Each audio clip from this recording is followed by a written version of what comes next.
Bon, j'aime bien commencer par cette question. Qu'est-ce qui te donne de l'énergie en ce moment? Ah, c'est une bonne question. C'est une question en plus qu'on a un peu abordée tous les deux dans nos coachings. Qu'est-ce qui me donne de l'énergie en ce moment? Franchement, lire, écouter des podcasts, avoir des discussions comme ça avec des personnes comme toi, ça me donne vachement d'énergie. Euh, ouais, je pense que c'est écouter, partager, retransmettre aussi, tu vois, que ce soit dans mes vidéos, dans mes mails, dans ce que j'écris. Ouais, écrire aussi, ça me donne vachement d'énergie. Ça me donne un peu le sentiment de transformer certaines énergies que j'ai en Hmm. moi et tu vois, de les mettre sur le papier. C'est un peu, ouais, c'est un peu tout ce qui est de l'ordre de l'écoute et de la retransmission et du partage. Ça me donne vachement d'énergie. Est-ce qu'il y a un projet, une opportunité, une idée en ce moment qui t'enthousiasme particulièrement? Franchement, en ce moment, ce qui m'enthousiasme vachement, c'est de vraiment réfléchir à ce qui m'inspire et d'aller dans cette direction et de commencer à dire de plus en plus non à ce qui ne m'inspire pas, Hmm. à ce qui me draine et ce qui me prend de l'énergie. Et c'est quelque chose qui me stimule vachement, rien que d'y penser, tu vois, je me dis, c'est trop cool d'avoir l'opportunité, d'avoir, entre guillemets, le bon problème, de se dire, bah, qu'est-ce qui m'inspire et qu'est-ce qui m'inspire pas, et de commencer à dire non à tout ce qui me prend de l'énergie, tout ce qui me draine. Et de m'autoriser à, tu vois, avoir cette flexibilité dont on parlait tout à l'heure, de voir sous quelle forme je vais pouvoir m'exprimer et partager ce qui me fait vibrer, tu vois. Et ça peut être sous forme de vidéos, ça peut être sous forme de podcasts, ça peut être, tu vois, hier soir, j'étais en train d'écrire ma newsletter de ce matin et j'ai trop kiffé, tu vois, enfin, c'était trop cool, j'étais sur mon canapé à écrire.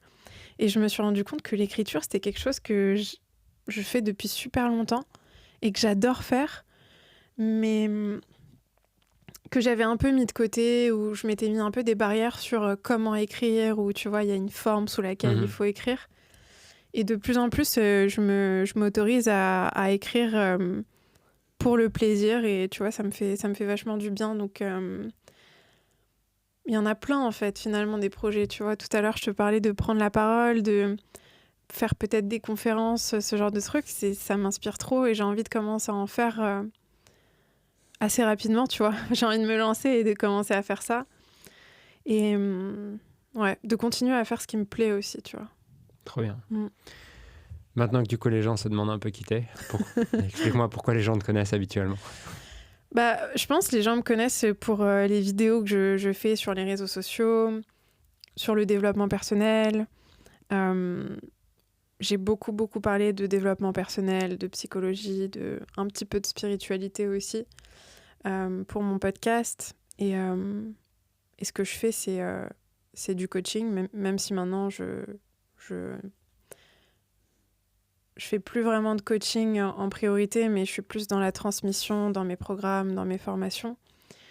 Mais ouais, les gens me connaissent pour ça. Et puis je me suis aussi lancée maintenant un peu plus sur la partie personal branding, comment porter sa voix sur les réseaux sociaux, comment trouver bah, justement ce qui est vraiment juste pour nous, ce qui est aussi un questionnement pour moi en ce moment, tu vois. Hmm. Donc, c'est ce que je fais, ouais. Je pense que les gens me connaissent pour ça. Justement, raconte-nous comment c'est arrivé, parce que moi je suis très impressionné par ton parcours et par Merci. la croissance que tu as eue sur les réseaux sociaux. C'est parti de quoi? Raconte-nous un peu le début, peut-être même l'avant. Qu'est-ce qui a émergé Ouais. Qu'est-ce qui a fait émerger ça? Bah, tu sais quoi, c'est parti justement. Ça revient vachement à ce qu'on se disait tout à l'heure. C'est pendant. Quand je faisais mes études à Londres, j'ai étudié à Londres pendant 3 ans, l'économie et le business, parce que j'adorais ces sujets. Au lycée, tu vois, j'adorais la philosophie et j'adorais l'économie au même degré, tu vois. Ok. C'est ouf, mais vraiment, tu vois. Et quand j'ai commencé à faire de la philo en terminale, oh, je me rappelle, j'étais dans un état, limite, j'étais en transe pendant les contrôles, tu vois. J'écrivais pendant des heures et je me rappelle que le premier contrôle de philo que j'ai eu, c'était sur un livre qui s'appelait Vendredi ou les limbes du Pacifique sur Robinson Crusoe, mais bref. Et j'étais comme une folle sur ma copie, tu vois. Et je me rappelle qu'à la fin du contrôle, il y a un mec qui me regarde et qui me dit « Mais calme-toi, hein, tu vois, c'est de la philo, tu vas pas avoir plus de 11 sur 20, tu vois, un truc comme ça. » Et le prof, il nous rend notre copie et il se trouve que j'ai 18,5 à ce contrôle et je commence à me dire « Ok, je suis pas folle, il y a peut-être un truc, peut-être que c'est vraiment un truc qui est fait pour moi et tout. » Et je me mets à fond dans la philo et dans l'économie, et c'est les deux matières où je performe le mieux, où je suis le plus épanouie et tout, mais je me dis, ok, je vais pas devenir philosophe, tu vois, c'est pas possible, je vois pas comment je pourrais gagner de l'argent en étant philosophe. Donc, je choisis un peu le chemin un peu plus safe et je vais vers l'économie et business. Et à Londres, quand j'étudie l'éco et le business, je me rends compte que pendant mon temps libre, je vais à la bibliothèque tout le temps et je vais dans les rayons de poésie, de philosophie, de psycho et je commence à lire, à lire, à lire. Et je me dis, c'est vraiment les deux sujets que j'adore, mais je sais pas trop comment m'orienter et je me dis, je pense qu'il faut que je sois entrepreneur parce que c'est ce qui m'attire le plus. Je me vois pas travailler pour quelqu'un, sauf que je savais pas trop comment m'y prendre et j'avais pas vraiment cette maturité à ce moment-là de... En tout cas, je me faisais pas suffisamment confiance pour me lancer. Donc, je termine mes études à Londres et je commence à faire différents jobs en Irlande, à Dublin. Ensuite, je reviens à Paris. Je fais différents jobs dans des entreprises, des cabinets de conseil, etc. Et à chaque fois, je démissionne et je me rends compte que ça me correspond pas, que je suis pas épanouie, que c'est pas mon truc. Et en même temps, j'essaye de lancer des projets, des business, mais des business qui m'inspirent pas du tout. Et en fait, quand j'étais en Irlande, à côté de mon job, le matin et le soir, quand je rentrais, tout ce que je faisais, c'était écouter des podcasts, prendre des notes, faire des recherches sur comment tu crées ta chaîne YouTube, J'avais 21 ans, tu vois, et je faisais ça, mais tous les jours, je méditais, j'écoutais des podcasts. Et j'avais cette voix à l'intérieur de moi qui me disait « Tu reviendras à ça, c'est obligatoire, c'est pas possible autrement. » En fait, cette voix, il y avait une justesse absolue dans cette voix que je peux pas décrire, tu vois. Et en même temps, de l'autre côté, mes parents commencent à avoir des problèmes financiers au même moment. Et je commence à avoir super peur. Tu vois, j'ai vachement peur et je suis pas dans un espace où je peux être inspirée, je peux créer. Je suis plus dans un espace où je me mets en mode survie et je me dis, il faut que j'aide mes parents, il faut que je trouve des solutions parce que je sais pas ce qui peut se passer, tu vois. Sachant que mes parents n'étaient pas salariés, ils n'avaient pas du tout de protection ou quoi que ce soit. Et donc, je commence à réfléchir à des idées de business qui me semblent rentables, tu vois. Donc, je réfléchis vraiment à, OK, qu'est-ce que je peux faire qui va me faire gagner le plus d'argent, le plus rapidement possible et tout. Et j'essaye de lancer un e-commerce, j'essaye de lancer une appli, mais des trucs vraiment qui sont complètement... Et il n'y a pas un seul projet qui marche, tu vois. Et j'arrête... Au bout de quelques mois, à chaque fois, j'arrête, je reprends un autre truc et j'arrête. Et je me dis, mais en fait, t'es instable, t'as un problème, t'arrives pas à aller jusqu'au bout, tu peux pas aller jusqu'au bout, c'est pas fait pour toi d'entreprendre. Et en parallèle, t'as toujours une mission de conseil ? Et en parallèle, je travaille quand même dans une boîte parce que je veux être sûre que je peux avoir un peu d'argent et tout. Et ma dernière expérience en tant que salariée, je commence vraiment petit à petit à m'éteindre. Tu vois, je me sens vraiment, vraiment déconnectée de moi-même. J'ai l'impression de mourir à petit feu et de plus du tout être à ma place. Et je décide de partir. Et je pars en disant, je vais lancer cette appli, machin et tout. Et encore un autre projet qui m'inspirait pas vraiment, tu vois. Et en partant, j'essaye de lancer ce projet et je me rends compte que j'y arrive pas une fois de plus, tu vois. Et je me sens... En fait, c'était, entre guillemets, l'échec de trop et je commence à vraiment sombrer presque en dépression, tu vois. Je commence à vraiment, vraiment déprimer.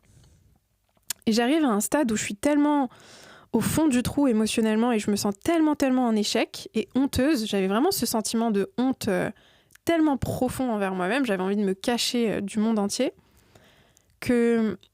Je suis curieux d'un truc, c'est à quel moment tu conclus que ça marche pas ? Parce que c'est toujours relatif, tu vois. Tu sais, c'est une super bonne question, ça. C'est une très, très bonne question. Je conclus que ça marche pas parce que ça me demande d'être quelqu'un que je suis pas, en fait. C'est-à-dire que pour le projet d'e-commerce, j'avais un plan, je savais un peu comment faire. J'étais hyper éduquée là-dessus, je m'étais bien documentée et tout. J'avais contacté les fournisseurs, j'étais allée voir les fournisseurs, j'avais pris les matières premières et tout. Enfin, j'avais tout un truc bien ficelé, mais juste, j'avais l'impression vraiment de devoir être quelqu'un que j'étais pas et de devoir faire des choses qui me plaisaient pas parce que je pensais que ça allait marcher. Et pareil, après avoir quitté mon job, ça marche pas parce que j'essaye tous les jours de faire, mais c'est comme si je suis en lutte avec moi-même pour faire un truc qui mentalement me paraît viable, rentable, etc., mais qui à l'intérieur de moi me fait pas du tout plaisir, tu vois. Donc quand tu dis ça marche pas, c'est pas la notion de résultat qui te fait conclure ça à ce moment-là. Ouais, c'est pas la notion de résultat, c'est de ressenti plutôt. Pourtant, ton but à ce moment-là était de gagner de l'argent plus que d'être épanoui. Mais j'arrivais pas. J'arrivais pas à gagner de l'argent sans être épanouie, en fait. Ouais, et je me suis rendu compte que c'était quelque chose que moi, j'arrivais pas à faire et que je voyais que d'autres gens arrivaient à faire et que j'ai admiré du coup chez d'autres gens parce que moi, j'ai vu que j'arrivais pas à le faire. Et du coup, justement, à ce moment-là où je vois que ça marche pas, que juste je suis beaucoup trop en lutte et que ça m'épuise profondément, j'ai une forme de lâcher-prise qui est juste incroyable et qui est tellement apaisante. Et à ce moment-là, c'est comme si je revenais au moment où j'étais dans mon appart à Dublin et où la voix me disait « Tu reviendras forcément à ça, c'est obligatoire ». Et donc à ce moment-là, je me rappelle que j'étais tellement dans la peur et tellement dans la survie que en quittant mon job, ça se passait très mal avec mon manager, je me sentais vachement humiliée pour plein de raisons. Je quitte ce travail de salarié, j'ai ces quelques mois-là où j'essaye de lancer le projet, ça marche pas. Et j'ai tellement peur, je suis tellement dans cet état de survie que je me dis, je vais rappeler mon manager. Je vais le rappeler et je vais voir avec lui s'il a besoin de moi, s'il veut bien me reprendre, etc. Donc je me mets dans une posture où je me sens tellement humiliée envers moi-même, mais je me dis, c'est pas grave, je suis prête à tout, je veux pas avoir cette peur de pas pouvoir payer mon loyer, etc. Donc je l'appelle et il me dit ouais et tout, mais ouais, ce serait intéressant, Mariam et tout. Tu sais quoi, je suis content que tu m'aies appelé, machin et tout. Et il me dit bah tu sais quoi, vendredi prochain, sans faute, je reviens vers toi et je te donne une réponse. Sachant qu'il y avait mon ex qui était dans cette boîte, enfin il y avait pas mal de dynamique autour de mes expériences passées où j'avais vraiment honte, où je m'étais sentie humiliée de différentes manières, sous différentes formes. Et une semaine passe, j'ai pas de réponse. 2 semaines passent, aucune réponse. Je lui envoie un message, il me répond pas. Je lui renvoie un autre message, il me répond pas. Et là, je commence vraiment, vraiment à avoir le sentiment, en gros, je sais pas si je peux dire des gros mots dans ton podcast. Tu peux. Ok. C'est mieux. Ok. Je me sens comme une grosse merde, tu vois. À ce moment-là, je me dis, putain, ah ouais, là, mais t'es un échec. C'est ce que je me dis, tu vois. Je me dis, c'est pas t'as un échec, c'est t'es un échec. Et un jour, j'ai un ancien collègue que j'adorais et que j'adore toujours, même si Du coup, tu fais quoi là dans cette période-là ? Rien. Je fais rien. Je suis complètement en errance totale. Et quand tu dis en errance, c'est quoi ? C'est genre, tu te lèves le matin, Je me lève le matin, je me torture la tête à me dire qu'est-ce que tu vas faire ? Qu'est-ce que tu vas faire ? Qu'est-ce que tu vas faire ? Qu'est-ce qu'il faut que tu fasses ? Et tu restes chez toi, tu bouges, tu sors. J'ai trop honte pour sortir, en fait. C'est ça. Donc... Tu vois, les gens qui me proposent des trucs, j'ai trop honte. J'ai tellement d'angoisse d'aller voir des gens parce que j'ai peur qu'ils me disent qu'est-ce que tu fais en ce moment. Et le temps, comment il passe ? Comment ces 18 heures, elles passent ? Tu es sur ton téléphone, tu t'écris, tu fais quoi ? Je suis sur mon téléphone, Tu regardes les réseaux ? Je regarde les réseaux, je réfléchis, j'essaye de parler aussi parfois à des gens. Tu parles à qui ? À ma mère. Okay. Surtout à ma mère. Et j'essaye de réfléchir tout le temps à ce que je peux faire, à ce qu'il faut que je fasse. Et je suis mal, en fait. Ça passe très difficilement, tu vois. C'est quoi, t'es sur ton canapé, dans ton lit ? Je pleure, je suis dans mon lit, je pleure, Okay. J'essaye de me calmer. Ça dure combien de temps ? Cette période-là, elle a duré peut-être 1 mois et demi, 2 mois. Ok. 1 mois et demi, 2 mois. Et au moment où ce collègue-là, il m'appelle, il me dit « Ah, Mariam, tu sais, notre ancien patron. On va l'appeler Paul. Ouais, tu sais, Paul, il a parlé à tous les directeurs de la boîte et il leur a dit que tu voulais revenir et tout, mais il leur a dit qu'il te reprendrait jamais et machin et tout. Et il me dit ça. Il me dit, putain, je suis dégoûtée, je voulais trop que tu reviennes et tout, parce que je m'entendais trop bien avec mes anciens collègues. Et à ce moment-là, je raccroche et je m'effondre, mais dans un état de honte tellement... Je peux pas décrire ce sentiment de honte. C'était vraiment, j'avais l'impression que j'avais envie d'être effacée, en fait. J'avais envie qu'on m'efface de la surface de la Terre. Surtout que je pensais à mon ex qui allait certainement connaître cette situation. Et du coup, bref, le sentiment il était tellement fort. Et tu vois, à ce moment-là, je me rappellerai toujours de ce moment. J'étais dans ma cuisine et je commence à pleurer et avoir envie de juste de plus être là. Et en même temps, vraiment ce même moment précis, j'ai une voix en moi qui me dit « Un jour, tu seras tellement reconnaissante qu'il n'ait pas voulu te reprendre. Un jour, tu seras tellement, tellement, tellement reconnaissante. » Et cette voix, elle était tellement claire, tellement, tellement vraie. Il n'y avait pas une once de mental là-dedans, en fait. Parce que c'était l'intuition dont on parlait dans l'épisode d'avant. Ouais, c'était vraiment de l'intuition, mais de ouf, tu vois. Et petit à petit, je lâche prise et je commence à juste accepter que j'ai pas de contrôle à ce moment de ma vie. Je commence à accepter que je suis perdue, que je sais pas ce que je vais faire, comment je vais le faire, comment je vais exprimer cette mission, cette envie que j'ai, parce que j'ai toujours, tu vois, je répétais tout le temps quand j'étais petite, je veux être psychologue, je veux aider les gens, je veux parler aux gens, je veux faire des trucs dans la psychologie, mais je savais pas du tout sous quelle forme, comment, etc. Et je lâche prise et à un moment donné, je commence à me sentir mieux. Juste quand tu dis je lâche prise, c'est... Du coup, tu fais quoi maintenant de tes journées ? Est-ce que tu ressors dehors ? Est-ce que tu vas revoir des amis ? Est-ce que tu te dis, bon, bah, peut-être je trouverai un job, mais on verra plus tard ? Ouais, c'est une bonne question. Je ressors. Ouais, je ressors et j'arrête de lutter, en fait.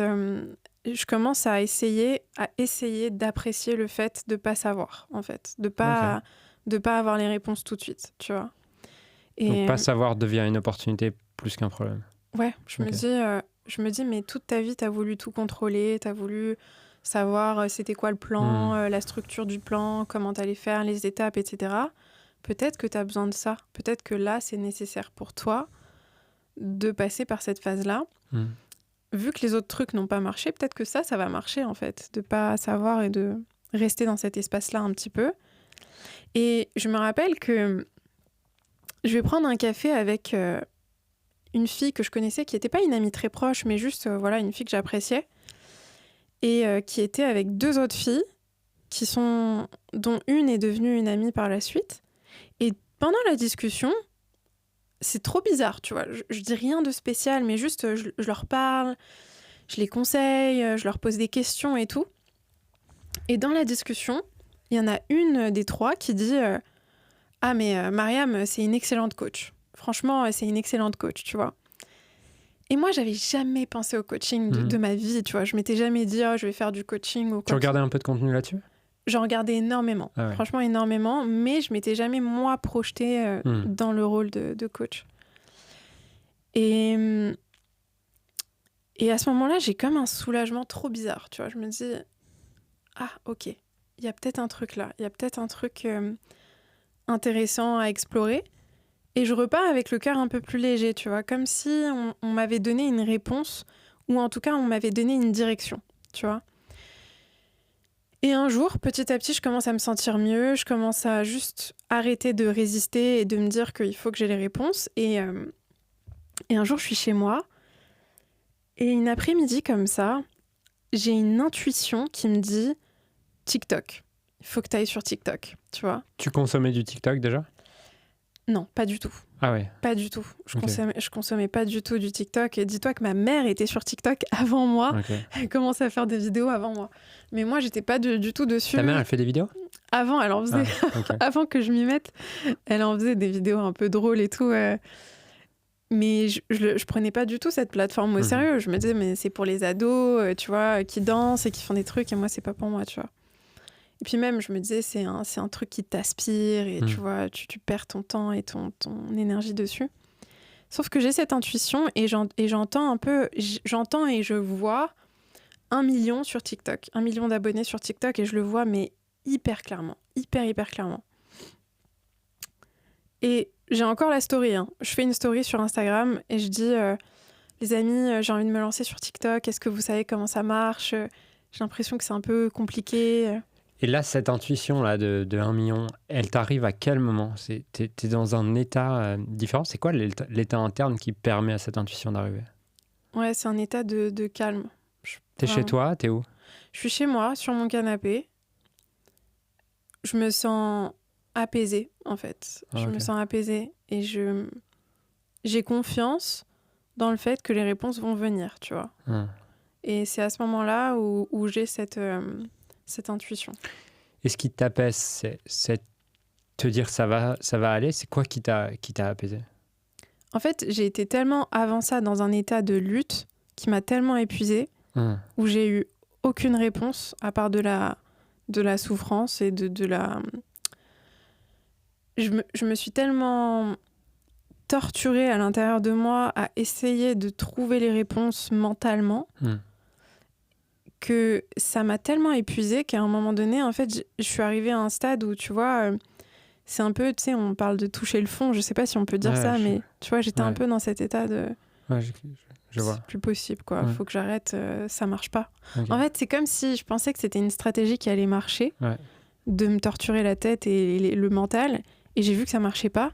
Du coup, je me suis dit, mais en fait, arrête de perdre ton énergie, ça marche pas, tu vois, ça fonctionne pas. Hum.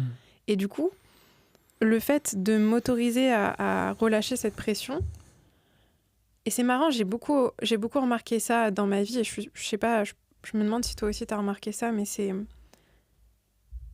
Tu changes de comportement et de façon de faire quand tu vois que ce que tu faisais ne t'apporte pas le résultat que tu veux et que c'est inutile, en fait, tu vois. Quand tu le vois vraiment, quand tu le ressens vraiment, que c'est inutile. Ouais. Sinon, si t'as une once de doute et que tu crois que ça peut être utile, tu peux parfois continuer à faire le même truc plus longtemps, quoi. Hum. Donc l'intuition, elle arrive à un moment où je suis très calme, où je suis vraiment... où je cherche plus les réponses. Je cherche plus les réponses, tu vois. Vraiment, limite, j'accepte que les réponses puissent ne pas venir tout de suite ou plus tard, ou je sais pas. Je me dis... Tu vois, pour revenir sur le truc que tu viens de dire, je pense que ça dépend aussi de... C'est aussi quand l'objectif change, parce que la notion d'utilité, elle est relative à ton objectif. Et si tu penses que le but et l'objectif, c'est de gagner une guerre, par exemple, ben, tu vas pas arrêter tant que tu n'as pas gagné la guerre, mais il faut que ton objectif, à un moment donné, change pour que ton comportement change. Je pense que la notion d'utilité, elle est relative. Je sais pas si tu vois ce que je veux dire. Oui, totalement, totalement. Et c'est comme C'est si vrai. ton objectif, à ce moment-là, changeait. C'est que ton comportement change, mais c'est surtout ton objectif qui change. C'est vrai que mon objectif change à ce moment-là aussi parce que je vois qu'en essayant de poursuivre quelque chose qui n'est pas réellement juste pour moi, ça marche pas, tu vois. Ouais. Que ce soit dans l'entrepreneuriat ou dans le salariat, ça marche pas. Ouais. Et tu t'abandonnes aussi dans une forme de confiance en la vie. Exactement, complètement. Vraiment une confiance. Et à ce moment-là, je priais énormément, tu vois. Tous les jours, je priais, tous les jours. Et il m'est arrivé des trucs. Tu faisais comment? Je priais dans mon cœur, je priais... C'est quoi, tu fermes les yeux, puis... Ouais, je ferme les yeux ou pas forcément, ou juste je parle, tu vois, je parle à Dieu, je parle à l'univers, Ok. où je demande... Ma plus grande prière à ce moment-là, c'était vraiment aide-moi à trouver une direction qui va m'aider à aller vers ce qui est de plus en plus juste pour moi. Et ce qui t'a amené, c'est justement cesser de poursuivre une direction. Ouais, mais c'est comme si j'avais pu trouver une autre direction qui était je plus vois. juste, tu vois. Ok. C'est arrête de poursuivre cette direction-là qui, de toute manière, marchera pas, et va vers ce que tu aurais considéré comme étant pas une perte de temps, mais ouais, en fait, ouais. Ce qui est rigolo, c'est que c'était... Si on regarde en rétrospective, c'était une évidence pour ton cœur depuis très longtemps. Ouais, exactement. Mais depuis toujours. Mais pas par rapport à ton conditionnement. Ouais. C'était une contre-évidence pour ton conditionnement.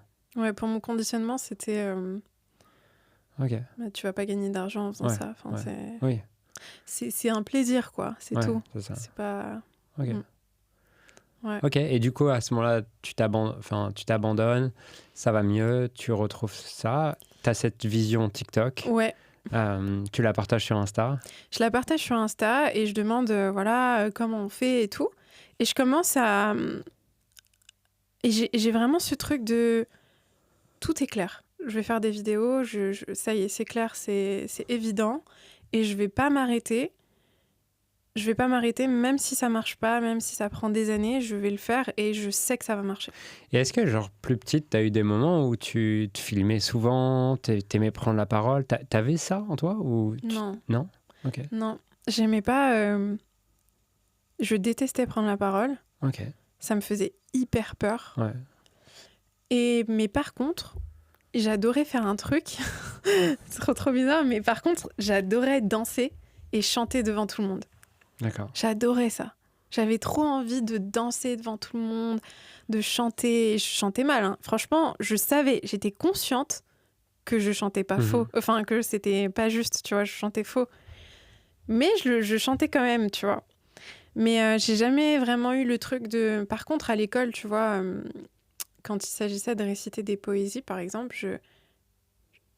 sans me jeter des fleurs, je le faisais mieux que tout le monde, tu vois. Tes reels, c'est un peu ça, réciter des poésies, non? C'est un peu artistique. Il Ouais. y a un truc un peu avec les mots et Ouais. avec les tons et tout, ouais. Ouais, Ouais, ok. c'est vrai. Ok. Ça, j'adorais faire ça. Et quand je le faisais, c'était génial. Mais Puis c'est un peu des poésies philosophiques. ouais, Tes c'est reels. vrai. Ouais, c'est vrai. Mais tu vois, j'adore réfléchir aux mots et même à la musicalité, aux rimes. Enfin, ouais, on dit rime, hein. Ouais. Ça, tu vois, les mots que... Genre, par exemple, la dernière fois, tu vois, j'étais en train de tourner et j'ai une phrase qui me vient. Ta réalité est le résultat de ta mentalité. Et tu vois, les deux mots, ça rimait, tu vois. Et ça me parle beaucoup, tu vois. Ok. Ça, je pense que je l'ai toujours fait. Ok. Et du coup, Ouais. tu te dis, je vais démarrer sur TikTok. Et là, comment tu fais? Parce que tu connais rien. J'y connais rien, mais je me dis... En fait, c'est bizarre, mais je me dis... c'est comme quand j'étais au lycée, tu vois. J'ai le même état d'esprit que quand j'étais au lycée et que je switch de la mauvaise élève à la bonne élève, entre guillemets.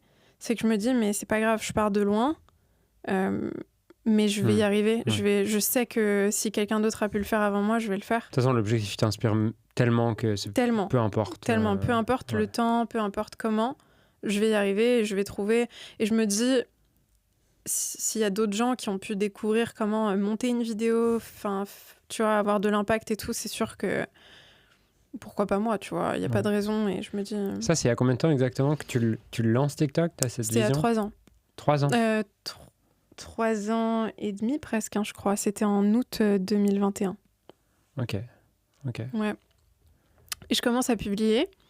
Et tous les jours, je tourne et je publie parfois 3 fois, parfois 5 fois, parfois 7 fois dans la journée. Je vais tourner, publier.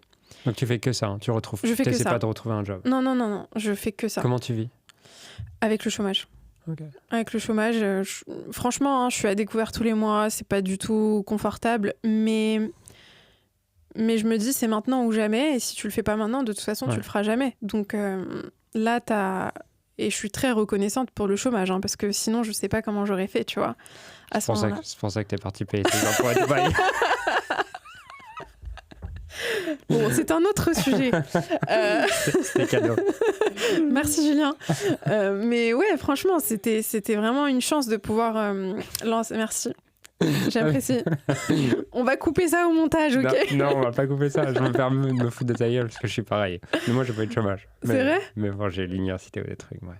Ouais, bah c'est des choses qui nous aident dans ces moments-là parce que autrement, si t'as pas un minimum de sécurité financière, c'est vachement dur de faire ce qui t'inspire. Je sais pas comment tu peux, tu vois. Ouais. Si tu sais pas comment tu vas payer ton loyer et tout. Mais je fais que ça à ce moment-là et je m'y consacre à fond et je passe des heures et des heures tous les jours à décortiquer le contenu des autres. Je le vois vraiment comme un jeu et j'adore ça. Et je prends le temps d'essayer de voir ce qui marche. Je m'attarde pas trop sur ce qui marche pas. Je prends vraiment le temps d'aller sur les vidéos qui fonctionnent. Et j'essaye de comprendre Les tiennes et celles des autres, du coup. les miennes et celles des autres. Ok. Et je vois un truc de... Tu vois, je vois parfois deux vidéos où genre les deux personnes vont partager un concept, une idée, une méthode ou quelque chose qui est exactement la même chose, mais il y en a une qui va très bien performer, une autre qui va beaucoup moins avoir de visibilité. Et je commence à le voir vraiment comme un jeu et je me dis, mais c'est quoi les patterns en fait? Qu'est-ce qui fait que dans cette vidéo-là, ça marche aussi bien? Et ça me fascine vraiment, tu vois, jusqu'aujourd'hui, quand je vais sur les réseaux et que je vois qu'il y a des vidéos qui font parfois des dizaines de millions de vues. Et moi, parfois, j'arrive pas à comprendre pourquoi, parce que je vois la vidéo et je me dis, mais c'est nul, tu vois, enfin, je m'en fous. Mais ça touche les gens, donc je passe beaucoup de temps à étudier ça et à commencer à implémenter des choses, à changer ma manière de m'exprimer. Pas dans le sens où je joue un rôle, mais petit à petit, je commence à plus m'affirmer dans ma manière de parler, dans les mots que j'utilise, à comprendre, tu vois, l'importance des silences, ce genre de choses, tu vois. Et aussi, le plus important, je pense, qui est vraiment, vraiment capital à dire, c'est que je commence aussi à voir qu'il y a une énorme opportunité à être soi, en vidéo ou dans notre contenu ou sur les réseaux. Parce que moi, pendant longtemps, j'aimais pas ma voix, tu vois. J'aimais pas du tout... Je voulais que ma voix, elle soit un peu plus grave, tu vois. Je me disais, mais les gens, ils me prennent pas au sérieux avec ma voix. Elle est trop calme, tu vois. Genre, c'est « Oh, Mariam, oh, c'est mignon », tu vois. Et j'avais envie que les gens, ils me prennent au sérieux. Et du coup, je me disais... T'as hésité à payer un coaching avec Leïla Ormoti ou pas? Ah, tu vois, Leïla, c'est tout le contraire de moi, tu vois. Niveau... Et tu vois, c'est marrant parce qu'elle est hyper critiquée pour sa voix grave. Ouais. Alors que moi, dans ma perception des choses, je me disais... Ah, ça aurait été mieux que j'ai une voix un peu plus grave comme elle, tu vois. Bon, peut-être pas aussi grave qu'elle, mais... mais voilà, tu vois. Et petit à petit, je reçois des retours sur ma voix, sur ma manière de parler et tout. Et je me dis, mais c'est intéressant. On dirait que les gens aiment bien des traits chez moi que moi, j'aimais pas trop, tu vois. Et petit à petit, je commence à les amplifier, à les mettre plus en valeur. Et, comment tu fais, du coup, pour amplifier? Enfin, t'essaies de rendre ta voix plus douce? Non, en fait, c'est juste que... c'est-à-dire que je me dis, ok, j'ai 1 minute 30 pour faire passer un message. Les gens me renvoient qu'ils aiment bien le fait que j'ai une voix apaisante, donc ils ont besoin d'apaisement. Ils me renvoient le fait qu'ils aiment bien ressentir l'émotion dans ma voix et dans ce que je dis. Et donc... je me mets vraiment dans un état d'esprit quand je suis devant la caméra où petit à petit, je commence à vraiment rentrer dans une bulle quand je suis devant la caméra. Comme s'il n'y avait plus rien d'autre qui existait et comme si j'étais dans un autre monde, en fait. Et dans ce monde-là, j'essaye de vraiment me connecter le plus possible aux émotions que je ressens et le faire avec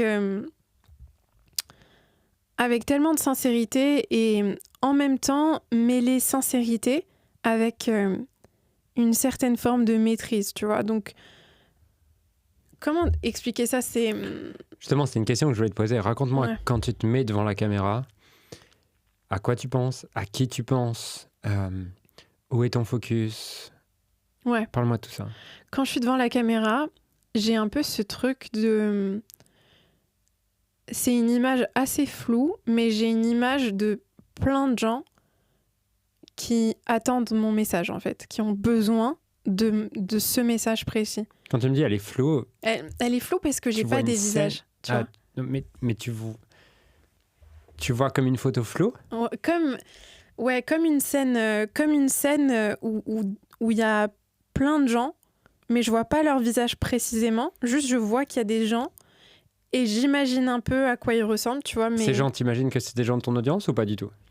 Si, c'est des gens de mon audience, mais pas que. C'est des gens aussi qui me connaissent pas. Ah, ok. Tu vois, qui me connaissent pas, mais qui sont dans un moment de leur vie où ils vivent... En fait, ils ont besoin de ce message-là. Ils sont vraiment en train de vivre ce truc-là. Et c'est marrant parce que souvent, quand je publie mes vidéos, on me dit souvent c'est fou à quel point tu partages les messages que j'ai besoin d'entendre au moment où j'ai besoin de les entendre. Et c'est exactement ce que je m'imagine. Je m'imagine des gens de tout âge, de toute origines, etc. Et c'est des personnes qui vivent des trucs qui peuvent sembler hyper différents, mais ils ont tous besoin d'entendre ce truc, tu vois. Et est-ce que tu te mets dans cet état quoi, en une seconde, ou tu prends genre 30 secondes pour fermer les yeux, t'y mettre pleinement? Comment tu fais? En fait, plus le temps passe et plus... Tu sais, on parle en psychologie de... je crois qu'on parle de stimuli. Non, Ouais, de stimuli, tu sais, c'est un truc qui t'amène à un certain ouais, état. bien sûr. Et bah, plus le temps passe, plus j'ai... T'as un associ- ancrage et Ouais. c'est automatique. En fait, Vas-y. la caméra, c'est devenu Ton ancrage. mon qui te- ancrage, ouais. Mais au début, Au début, ça prenait c'était... plus de temps. Au début, ça prenait plus de temps parce que j'étais pas à l'aise devant la caméra.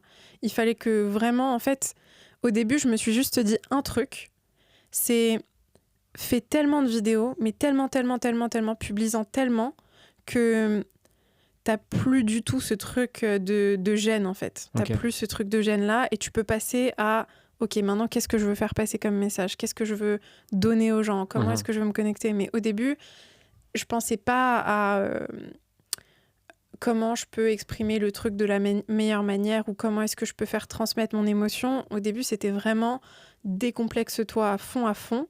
Et au début, tu prends 30 secondes pour te connecter à... Ramène-moi au début. Ouais. Au début, tu sais ce que je fais au début, mais je le fais toujours encore un peu aujourd'hui, c'est... déjà, j'écris. J'écris mes idées, mes scripts, etc. Au début, j'écris mes scripts de manière très détaillée. Maintenant, je le fais plus. Ouais. Mais au début, c'est très détaillé. Et je relis plusieurs fois, etc. Et quand je me mets devant la caméra, je commence à parler. Je prends pas le temps de me connecter, pour être tout à fait honnête. Je prends pas tu vois, Mais par contre, je fais un truc de plus en plus en tournant, c'est que je fais une première prise, je le sens pas, je suis pas connectée à mon message et tout. J'en refais une, je respire, je prends des grandes inspirations, où je fais des cris avec ma voix, où j'essaye de vraiment lâcher l'émotion dans ma voix, parce que je sens que soit je suis trop serrée, ou il y a trop de contractions et tout. Et je refais une deuxième prise, ensuite une troisième, ensuite une quatrième. Okay. Et après, à un moment donné, en fait, en faisant plusieurs prises, il y a des mots qui sortent et de l'inspiration qui vient. Et je me connecte de plus en plus au message à force d'en faire. Donc au début et aussi aujourd'hui. Aujourd'hui, je fais vachement ça. Au début, je reprends souvent mes mots, tu vois. Je peux pas faire une vidéo en une prise. Au début, je dis une phrase, ensuite une autre, ensuite je me trompe, donc je reprends la phrase et je reprends dans une même prise, et ensuite je refais encore, et pareil, je reprends 10 fois, 15 fois, tu vois. Et en fait, au début, il y a énormément de répétition, en fait. J'arrive pas à faire une vidéo en une prise et ensuite en refaire une, tu vois. Il faut que je répète peut-être 5-10 fois la même chose dans une vidéo. Ok.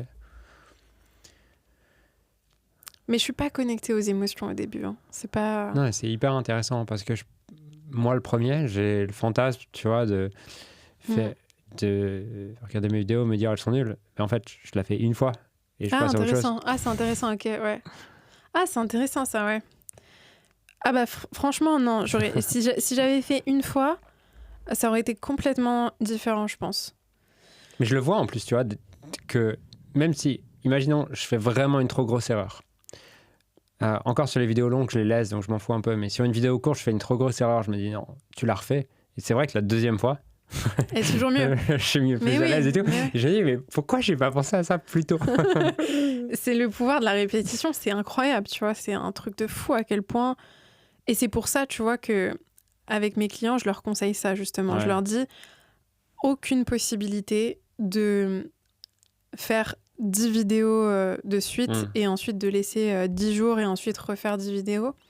Parce que forcément, tu vas devenir meilleur en faisant, je sais pas, 2, 3, 4 vidéos par jour et en reprenant la même vidéo plusieurs fois et en le refaisant le lendemain, que si tu laisses du temps. Je t'ai déjà entendu me dire ça, mais je l'ai pas fait. C'est vrai. Bah ouais, mais c'est vrai que ça change tout, tu vois. C'est un peu comme quand tu apprends à conduire. Tu apprends à conduire, tu vas conduire une heure, par exemple. Bah, si tu restes 10 jours sans conduire, ou disons que tu as passé 5 heures dans la voiture, mais que tu laisses 10 jours sans conduire, ça va être dur quand tu vas reprendre. Et t'as un besoin d'un échauffement, en fait. Ouais, je vois. C'est comme ça que je le voyais quand tu le racontais. J'avais ce mot, c'est un échauffement. Ouais, c'est ça.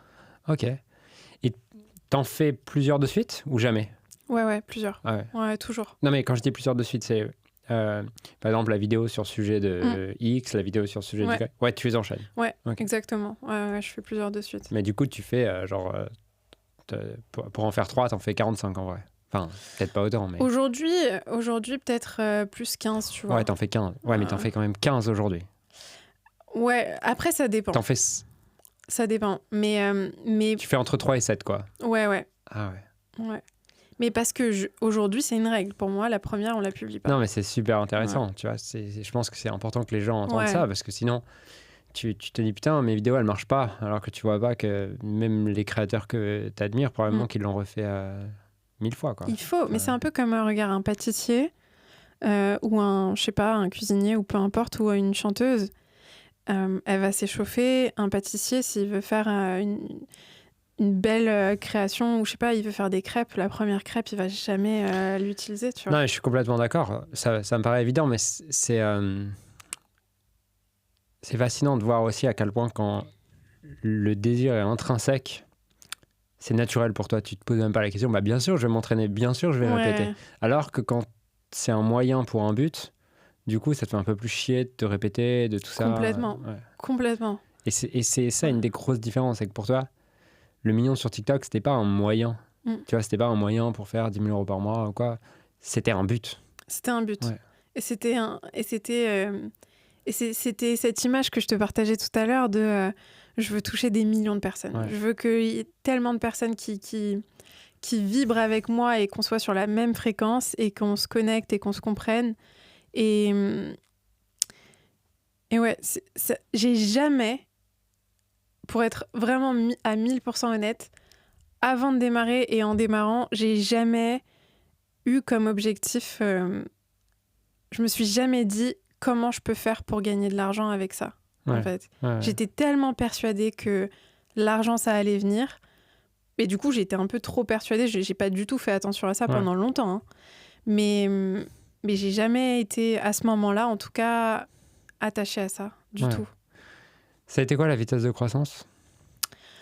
Franchement, en termes de chiffres, effectivement, nombre d'abonnés, tout ça. D'abonnés. Alors, sur TikTok, tu sais, au début, sur TikTok, je faisais tout en anglais. Ah ouais ? Ouais, je faisais toutes mes vidéos en anglais parce qu'à la base, dans ma tête, il fallait que ce soit en anglais. Je suis bilingue, pourquoi est-ce que je vais faire en français et tout ? Et en fait, je me suis rendu compte que... Je voulais faire une blague. Vas-y, dis. Eux, ils servent juste à me payer mon chômage. T'es con. Ouais, je suis con. Mais ouais, j'étais vraiment dans ce truc-là. Pardon. Et du coup, en fait, je me rends compte que mon audience, elle est francophone, tu vois. Et du coup, j'ai un conflit et tout. Je me dis, qu'est-ce que je fais et tout. Et du coup, à un moment donné, je mixe français-anglais, tu vois. C'est une catastrophe. Je parlais en anglais et j'avais les sous-titres en français, tu vois. Ah, ok. Mais après, il y avait vraiment des gens qui adoraient ça parce qu'ils me disaient que ça les aidait à améliorer leur anglais et tout. Bon. Et là, à ce moment-là, il y a vraiment des vidéos qui commencent à percer, tu vois. Je commence à faire des... Avec les sous-titres français. Avec les sous-titres français, et je commence à faire des centaines de milliers de vues comme ça, tu vois. Alors qu'en anglais, ça marche pas. Non, là, j'étais encore en anglais oui, sous-titres français. Mais en anglais sans sous-titres, ça marche pas. Ça marche pas. Okay. Et je me dis, ok, je me creuse les méninges et tout. Je me dis, bon, il faut que tu te positionnes, il faut que tu choisisses, il faut que tu fasses un choix. Juste pourquoi ça marchait pas en anglais ? Je pense que l'algorithme ne montrait pas mes contenus à des personnes anglophones. Pourquoi ? Tu sais ? Je pense, en fait, c'est très souvent ce que j'ai compris. En tout cas, je ne sais pas à quel point c'est vrai, mais il semblerait que sur TikTok, en tout cas, l'algorithme te relie à ta carte SIM. Si tu as une carte SIM française, ils vont te relier à la francophonie. C'est ce que j'ai entendu dire. Ok. Je ne sais pas si c'est vraiment vrai, tu vois, mais en tout cas, moi, mon contenu, il était vachement montré à des pays francophones. Ok. Et du coup, je me positionne en français. Et là, déjà, au bout de 3 mois, j'ai peut-être 30 000 abonnés sur TikTok. Et au bout du 6e mois, au bout de 3 mois, je switch au français. Et là, je commence à aller plus vers les 100, 200 000. Et après, je lance sur Instagram. Et après, sur Instagram, franchement, je saurais même pas dire, mais je pense qu'en un an, t'inquiète, en un an, j'ai peut-être... Attends, je me suis lancée en janvier 2022 sur Insta. Je crois que j'ai peut-être atteint 100 ou 200 000 sur Insta en un an, je crois, je sais plus. Ok. Franchement, je sais plus trop. Et voilà. Donc en fait, sur TikTok, c'est allé beaucoup plus vite. Ça va beaucoup... Enfin, aujourd'hui, c'est un peu différent. Mais à ce moment-là, ça allait beaucoup plus vite sur TikTok. T'as eu des plateaux? Des plateaux? Ouais, tu sais, des périodes de stagnation. Ouais, j'en ai eu. Ok. Ouais. Et qu'est-ce que t'en as compris à chaque fois? Pour moi, aujourd'hui, ma façon de voir les choses, c'est si mon compte ne grandit pas et si mes vidéos, elles sont pas plus visibles, c'est ma vision, ça veut pas dire que c'est vrai, hein, mais c'est ma vision des choses. Pour moi, ça n'a rien à voir avec l'algorithme, ça a à voir avec mon contenu. Et pour moi, c'est que mon contenu ne donne pas suffisamment de valeur. Ok. Et aujourd'hui, par exemple, je sais qu'il faut que je... Enfin, il faut... Non, je sais que j'ai envie d'aller à un niveau enfin, un autre niveau parce que je vois, par exemple, que mon contenu... Là, je suis à un plateau, par exemple. Ok. Un petit peu, tu vois, sur Insta et sur TikTok. Et je sais que c'est pas les algorithmes, c'est pas les plateformes, c'est moi, en fait. T'as besoin de devenir quoi pour être au niveau d'après? C'est quoi qui changera entre toi et la Mariam qui fera 2 fois plus d'audience? C'est ne pas essayer de me mettre dans des cases, je pense. Ok. C'est ne pas partir de qu'est-ce qu'il faut que je dise aux gens et partir de... en fait, c'est de revenir à ce que je ressentais au début, tu vois. Et en fait, plus ça marche et plus j'ai commencé un peu à penser à l'aspect un peu plus business. Et tu vois, je me suis un petit peu mise dans des cases toute seule en me disant... parce que j'ai vu aussi vachement de personnes. Et je pense que la différence entre moi et les gens qui ont, entre guillemets, percé au niveau business et ont eu beaucoup de gros résultats niveau chiffre d'affaires, c'est que eux étaient très focus sur mon contenu au service de mon business, tu vois. Et moi, c'est pas ça, tu vois. Enfin, en fait, moi, genre... tu vois, tu m'avais posé la question la dernière fois, si tu avais 10 millions sur ton compte, qu'est-ce que tu ferais? Mais en fait, quand je pense à ça, je me dis, tout ça, je pourrais le faire gratuitement et je kifferais de fou, tu vois. Juste la connexion avec les gens, ça me nourrit, mais tellement que le business, c'est pas... Et je pense que pour aller au niveau supérieur, il faudrait que je revienne aux bases et à cette base-là de qu'est-ce qui m'inspire, qu'est-ce que moi j'ai envie de partager. Sans me mettre dans des cases, tu vois. Ok. Donc, te reconnecter au but initial, quoi. Ouais, et puis après, il y a aussi améliorer encore plus ma manière de m'exprimer, aller au niveau supérieur dans les mots que je choisis et dans l'intensité émotionnelle que je fais partager, tu vois. Reprendre encore plus plaisir à être en face de ma caméra et un peu dans une forme de création. Qu'est-ce qui fait que tu as moins de plaisir? Je pense que j'ai été trop focus sur le il faut que. Il faut que ça, il faut que ci, il faut que... Et je me suis pas donné vraiment le temps de prendre du plaisir à créer, tu vois. J'étais plus dans tout ce qu'on me disait qu'il fallait que je fasse pour mon business. Et du coup, je suis sortie un peu de l'aspect créatif, inspiré et naturel, tu vois. Ouais. Je suis trop rentrée dans ce qu'on m'a projeté de... C'est pas la faute des gens, c'est ma faute, hein, tu vois. Enfin, c'est ma responsabilité. Mais c'est ça, je pense. C'est tellement différent. Moi, je sais que les vidéos qui ont le mieux marché, c'est souvent celles où j'ai pris tellement de plaisir à les tourner. Ça a été tellement un kiff et je me suis dit « Oh putain, j'ai trop hâte que les gens ils écoutent ce truc-là. Ça va tellement les remuer. J'ai trop hâte de voir leurs commentaires et qu'est-ce qu'ils vont penser. » Et quand je publiais la vidéo, j'étais trop contente de la publier et je savais que ça allait parler aux gens. Et ça, c'est un sentiment dont je me suis un peu coupée ces derniers temps. Ça, c'est une pépite. Hein. Ouais. créer le truc que j'adorerais, qui est contagieux, en fait. Ouais, c'est contagieux, ouais, c'est ça.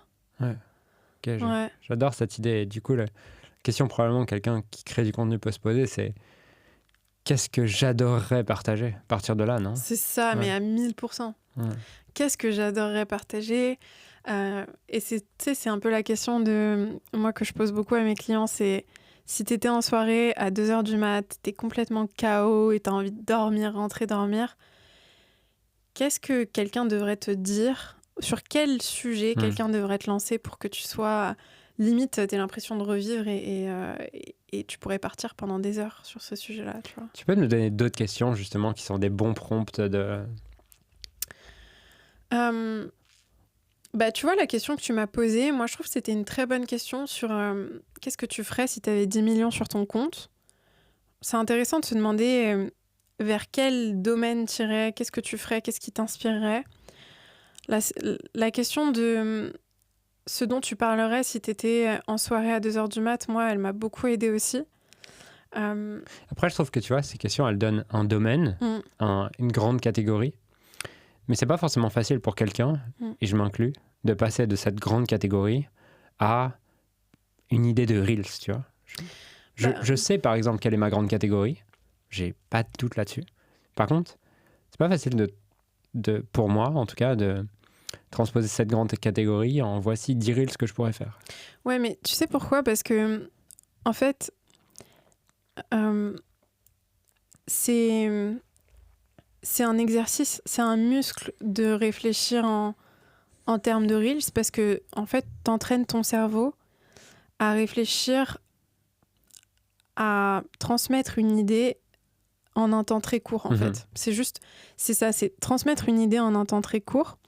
Et du coup, tu peux pas réfléchir de la même manière que si t'avais 1 heure pour parler de ce thème-là. Et du coup, ce que t'entraînes ton cerveau à faire, c'est comment est-ce que dans des moments tout simples de ma journée, je me sens éveillée, il y a une émotion forte qui se... Par exemple, tout à l'heure, tu m'as parlé de la phrase que tu as lue dans le workbook de Martini, tu vois. Ça, c'est quelque chose que tu pourrais te demander, ok, comment est-ce que je transpose cette idée-là en 1 minute? Comment est-ce que je la transmets en 1 minute? Et en fait, les idées, elles te manquent pas, tu vois. L'autre jour, j'ai eu cette idée, c'est marrant. J'ai préparé une série de Reels et je me mettais plein d'idées comme ça.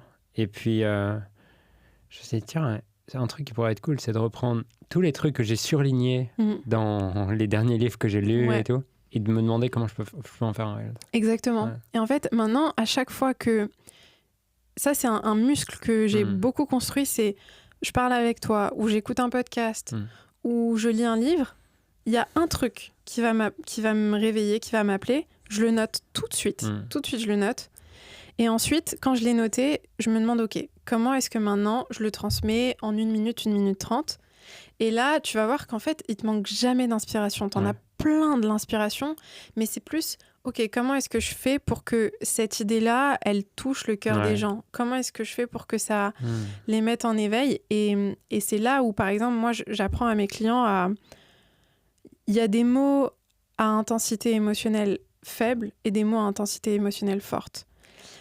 Tu vois, il y a tout le langage non verbal, donc l'intonation de ta voix, l'émotion qu'on ressent dans ta voix, la direction de tes yeux, les micro-expressions, etc., le mouvement du corps, des mains, etc. Mais il y a aussi les mots que tu emploies et le fait que quand tu sais que les gens, ça fait 1 demi-heure qu'ils scrollent, si tu n'emploies pas des mots à intensité émotionnelle forte, tu les déconnectes. Et du coup... C'est un peu un jeu, en fait, je trouve. Tu peux me donner un exemple de mot à résonance émotionnelle forte? Par exemple, disons que quelqu'un veuille se lancer dans le domaine des finances ou de l'argent. Parce que c'est sa passion, il a vécu des trucs, machin, c'est son truc. Il veut faire une vidéo au sujet de l'argent. Si la personne parle de...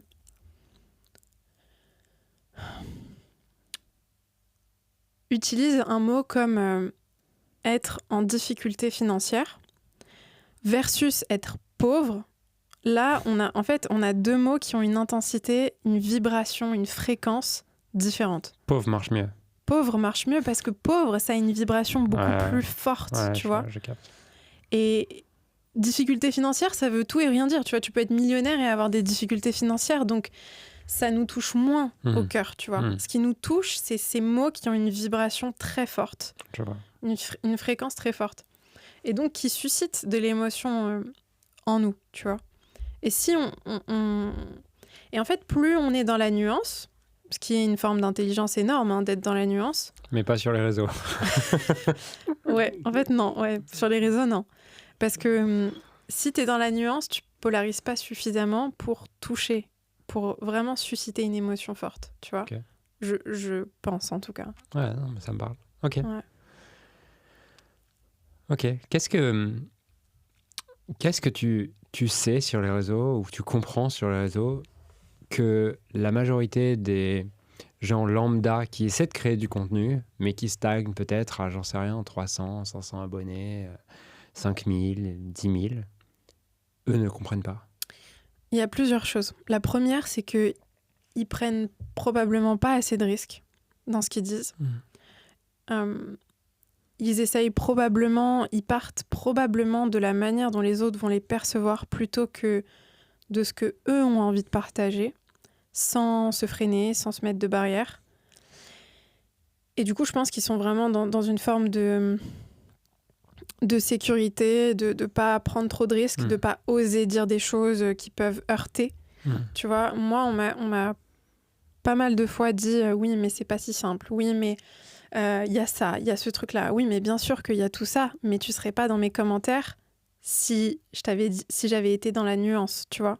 Si j'avais pas pris de risque en te disant un truc qui allait te déclencher, tu serais pas dans les commentaires. T'aurais pas vu ma vidéo. C'est vrai. Donc, il y a le premier point, c'est qu'ils prennent probablement pas assez de risques. Le deuxième point, parce que aussi c'est une forme d'intelligence, encore une fois, mais notre intelligence, elle peut nous empêcher de...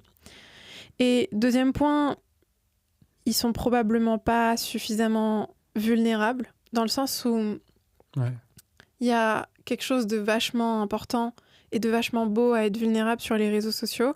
Pour moi, c'est une des plus belles opportunités qu'on a aujourd'hui, tu vois, et vu que c'est dur, peu de gens le font, mais c'est d'aller être vrai, en fait, d'être de plus en plus vrai envers soi, envers les autres, et d'oser partager des choses dont on a honte, qu'on a peur d'admettre, qu'on n'a pas envie de révéler sur nous-mêmes.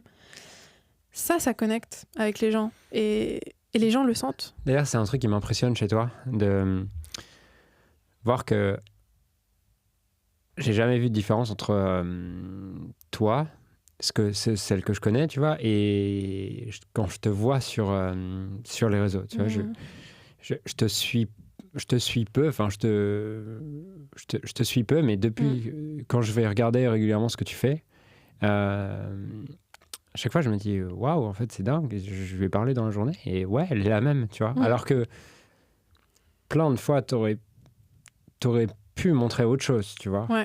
Et je me demande comment tu fais ça. Est-ce que tu as fait un certain travail? Est-ce que tu as certaines choses que tu te dis? Comment on arrive à ce niveau de transparence, tu vois? Pour moi, tu vois, il y a une notion d'authenticité, mais le mot, il veut dire beaucoup de choses. Et d'ailleurs, des fois, pour moi, en tout cas, je trouve que le mot transparence, il est plus juste. Il y a une transparence entre ce que je suis derrière l'écran et qui je suis vraiment. Comment tu arrives à cette notion de transparence? C'est une super bonne question. Tu sais quoi? Il y a eu plusieurs choses. Au début, quand je faisais mes vidéos, par exemple, je mettais des filtres. Je me montrais pas telle que j'étais. J'avais des filtres sur toutes mes vidéos et tout. Et puis pendant un petit moment, au début, je me mettais beaucoup de pression en me disant il faut que que les gens aient cette image de toi, ou qu'il faut pas que tu montres que tu doutes de toi, ou que ça et que si. Et en fait, je me suis posée avec moi-même et je me suis dit mais Mariam, si tu veux faire ce truc-là sur le long terme, t'as pas d'autre choix que d'apprendre à être toi-même, parce que si t'es pas toi-même, si tu joues un rôle, tu vas t'épuiser et tu vas arrêter de faire ce truc que t'aimes tant faire. Ouais. Et en fait, j'ai tellement aimé faire ça, tellement aimé m'exprimer en vidéo et connecter avec ma communauté, que cet amour-là et cette envie-là, elle a vraiment surpassé la peur d'être moi-même. Et j'ai vu à quel point être transparente, ça allait servir cet objectif que j'avais. Et donc, je me suis entraînée petit à petit à être un peu plus naturelle, à partager un peu plus, tu vois, de mon quotidien, de mes peurs, de mes envies, de mes challenges. Quand tu dis je me suis entraîné, est-ce que c'est par exemple, au début, j'en sais rien, t'es naturel à 2 sur 10 par exemple, et tu dis ok, je vais m'entraîner à être naturel à 3 sur 10 par exemple. Il y a un truc que je pourrais partager, il y a plein d'autres trucs que je sais que je suis pas encore prêt à partager, mais je vais déjà partager ça. Est-ce que Ouais, Okay. c'est commencer par un petit truc. Ouais. Par exemple, j'ai commencé par enlever totalement les filtres sur mes vidéos. Ensuite, c'est poster même quand je me trouve pas mise en valeur, ou tu vois, mise en valeur physiquement, émotionnellement, mentalement. En fait, c'est vraiment poster quand moi-même je me sens pas fière de ce que je montre aux gens, en fait, tu vois. Et donc, que ce soit l'image que je renvoie physique ou l'image que je renvoie de la personne que je suis, tu vois. Donc, petit à petit, oser partager. Alors, j'ai commencé en faisant quelque chose qui, je pense, est un peu plus simple. C'est partager des difficultés que j'ai eues dans le passé. Parce que dans le passé, voilà, c'est processé, t'arrives à plus à en parler. Et petit à petit, m'autoriser à parler de ce que je vis dans le présent. Et tu sais quoi ? C'est les posts et les publications et tout qui me demandent le plus de courage, mais c'est celle, aujourd'hui en tout cas, que j'aime le plus faire, parce que la connexion que ça crée avec les gens, elle est juste incroyable. Et tu vois, paradoxalement, c'est les posts où j'ai jamais reçu un message de haine, un message de critique ou quoi que ce soit. Et ça, je pense que c'est vachement important. Et c'est ce qui est dur à faire, je trouve. Mais après, c'est un apprentissage et je considère que je suis pas encore... Enfin, j'ai encore plein de trucs à apprendre là-dessus, tu vois. Mais ça... Après, être soi, tu vois, toi aussi, t'es toi-même. Dans tes vidéos, dans ce que tu partages. Et on le ressent. Je trouve qu'on ressent ça. On se rend pas compte, mais on sent l'essence de quelqu'un, je trouve, en vidéo. C'est rigolo parce que quand je t'écoute, moi je vois les endroits justement où je ne suis pas moi-même, tu vois. Je vois plutôt ça. Et c'est pour ça que ça m'intéresse, tu vois, cette notion de transparence, parce que je pense que j'arrive à être moi-même sur un contenu long. Je pense que c'est facile pour moi. Ouais. Mais sur un contenu court, je rentre dans un personnage. C'est dur. C'est vraiment dur. Et je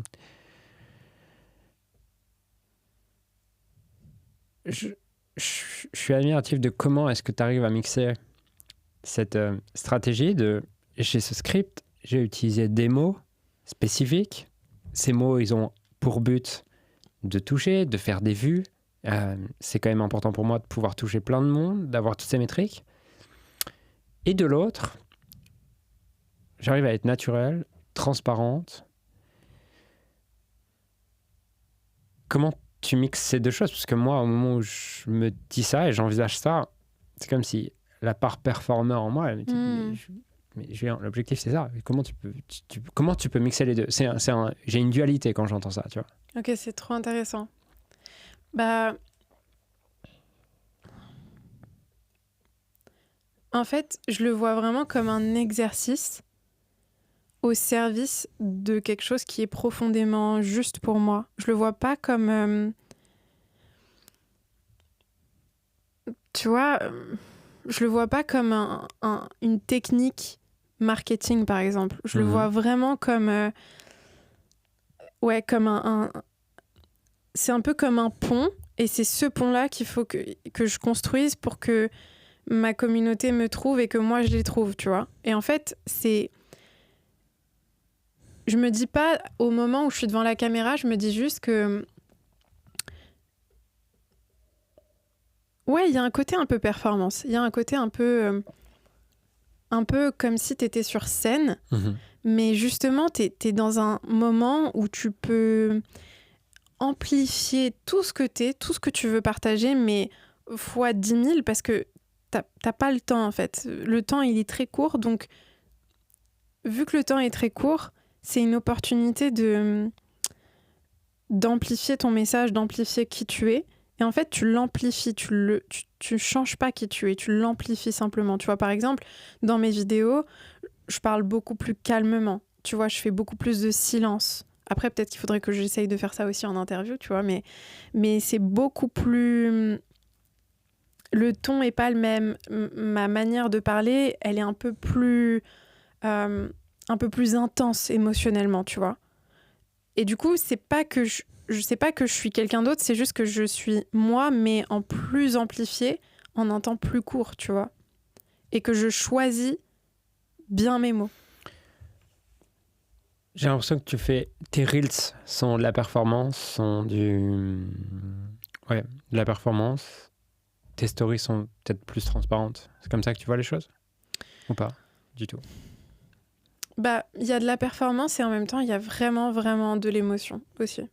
C'est un mix des deux. Je crois pas que les deux soient...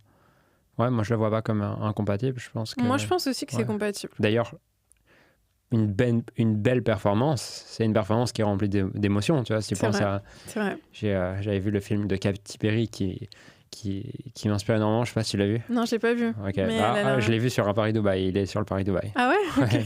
Tu regarderas, franchement, il m'a tellement marqué. Et il est dingue. Franchement, toi, tu vas kiffer, toi. Oh, j'adore ce genre d'histoire, moi. Il est ouf parce que, tu vois, c'est son histoire depuis le début. Et puis, depuis quand elle était petite, tu vois à quel point, depuis le début, elle était dédiée à la musique, à tout ça. Et puis, à un moment donné, tu la vois, elle est au concert de Rio. Donc, il y a 10 000 personnes qui l'attendent. Et son mec lui a dit dans la journée qu'ils se séparaient. Voilà. Je me rappelle de cette scène. Cette tu l'as vu? scène, elle mais je crois que tu l'avais pas vu. Non, je l'ai pas vu, mais j'ai vu juste cet extrait-là. Okay. Oh, il m'a mis dans un état de... Ah, incroyable cette scène. Puis tu la vois, elle est au fond du trou, il est 19h50. Dans 10 minutes, il y a le spectacle et il y a toute son équipe. Son équipe qui vient la voir et qui dit on peut annuler et tout. Elle dit non, je vais y aller. Et elle est au fond du trou. Et il y a l'ascenseur qui la propulse sur scène. Ouais. Et là, au moment où il y a l'ascenseur, elle arrive, elle shift, quoi. Putain, ça me donne des frissons. Ouais, c'est ouf. Mais c'est ça, en fait. Ouais. Et ça, je le ressens vachement dans les vidéos. Mais du coup, c'est un personnage. En fait, je sais pas si c'est un personnage, mais... Ouais, en fait, c'est comme si... Pour moi, c'est de l'art, en fait, en vrai. Pour moi, c'est un espace, c'est de l'art, ouais. C'est vraiment de l'art. C'est comme... c'est ton art. C'est mon art. Ouais. Mais c'est comme quand j'étais... je me rappelle qu'avant, je peignais, je dessinais beaucoup. Et à ces moments-là, le temps s'arrêtait, j'étais dans ma musique et il n'y avait plus rien qui pouvait me toucher, tu vois. Et c'est vraiment, en fait, un switch qui est juste... C'est presque de la magie, tu vois. Mais c'est ce que je te dis, c'est t'entraînes ton cerveau. C'est comme un stimuli, tu vois. T'es devant la caméra, tu switches de mode. Et c'est pareil avec, tu vois, un artiste qui va sur scène ou un peintre ou peu importe. C'est de l'art, je pense, vraiment. C'est une forme de... C'est comme un acteur aussi, tu vois. Un acteur qui est... T'as tellement d'acteurs qui... Et puis, dans cet art... Tu te connectes à de l'émotion parce que tu vas chercher, tu vas canaliser des choses que toi-même t'as vécues, directement ou indirectement, et tu peux les transmettre à ce moment-là. Et tu t'autorises à le faire sans être... Ouais, je trouve que c'est une forme d'art, en fait. Ouais, tu rentres dans un jeu d'acteur, en fait. Ouais, on peut dire ça. Ça a l'air de te déranger le mot acteur, non? Ouais, parce que je trouve qu'il y a un truc faux là-dedans. Il y a un truc de... Tu joues un rôle, alors que c'est pas un rôle pour moi. Tu joues le rôle nécessaire à ton art? Tu rentres dans un autre mode pour moi. C'est juste un autre... Regarde. Tu vois, moi, je me suis beaucoup posé cette question chez les acteurs. Moi, je trouve... Le rôle d'acteur, je le trouve fascinant, vraiment fascinant. Et je me suis toujours demandé, tu vois, il y a des acteurs, tu les vois dans des films, et ils sont tellement bons dans leur rôle. C'est tellement exceptionnel à quel point ils sont parfaitement à leur place. Que tu vois, moi, il y a des acteurs où je me suis dit, putain, ce mec est né pour faire ça, pour faire ce rôle-là. Il est né pour ce rôle. C'est un truc de malade. Et il y a ce questionnement de... Mais du coup, s'il est né pour faire ce rôle, pour jouer ce rôle-là, est-ce qu'il joue vraiment un rôle ou est-ce qu'il n'est pas dans un élément, dans son élément à lui? Simplement, on lui a laissé un espace où il peut être dans son élément différemment de son quotidien, tu vois. Est-ce qu'on joue vraiment un rôle quand on le joue aussi bien? Est-ce qu'il n'y a pas une part de nous qui est vraiment parfaitement à sa place, divinement connectée et qui s'autorise à, tu vois... Moi, je trouve que c'est juste un espace où on s'autorise, tu vois. L'art, c'est un espace où on s'autorise, tu vois. Être chanteur, être peintre, être... Toutes ces choses-là, c'est juste qu'on a une autorisation d'être peut-être quelqu'un d'autre qu'on est d'une certaine manière déjà, mais qu'on ne s'autorise pas à être, je pense. Et du coup, ouais, quand on dit jouer un rôle, je trouve qu'il y a un truc faux là-dedans qui résonne pas pour moi, tu vois. Je comprends. J'aime bien l'idée parce que ça m'amène à penser que la manière dont tu le vois, c'est que pour toi, c'est s'autoriser à rayonner. Et... Ouais, c'est ça. Ouais. Exactement. C'est s'autoriser à rayonner sans barrière. Ouais. Comme quand on était enfant. Ouais. Tu vois, quand on était enfant, on réfléchissait pas à ce que les autres allaient penser de nous. On se faisait pas tout petit et on voulait prendre de la place. Ouais. Et on voulait prendre de la place de plein de manières différentes. Et quand moi je suis devant la caméra, c'est comme si je m'autorisais à reprendre de la place, de la grandeur que je m'autorise pas à prendre dans ma vie quotidienne, tu vois. C'est comme quand tu voulais danser et chanter quand tu étais petite. Ouais, c'est comme ça, c'est exactement pareil, tu vois. Et sauf que je me dis... C'est fascinant parce que... Ouais. Justement, j'ai un de mes mentors qui a ces jeux de mots là, sur s'autoriser à rayonner. En fait, qu'est-ce qui rayonne? C'est une étoile. Tu vois, c'est la définition d'une étoile, c'est un rayonnement. Et en anglais, on dit être une star. Ouais. Et quand tu t'autorises à rayonner, c'est là où tu deviens une star, une étoile dans ton domaine, tu vois, une star de ton domaine. Exactement. Et c'est ce que tu incarnes en fait dans les réseaux sociaux.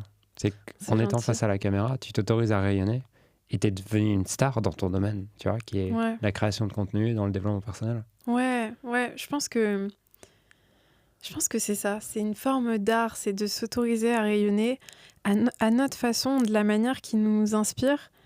Et ça peut prendre tellement de formes différentes, mais de le faire sans se mettre de barrière. Et tu vois,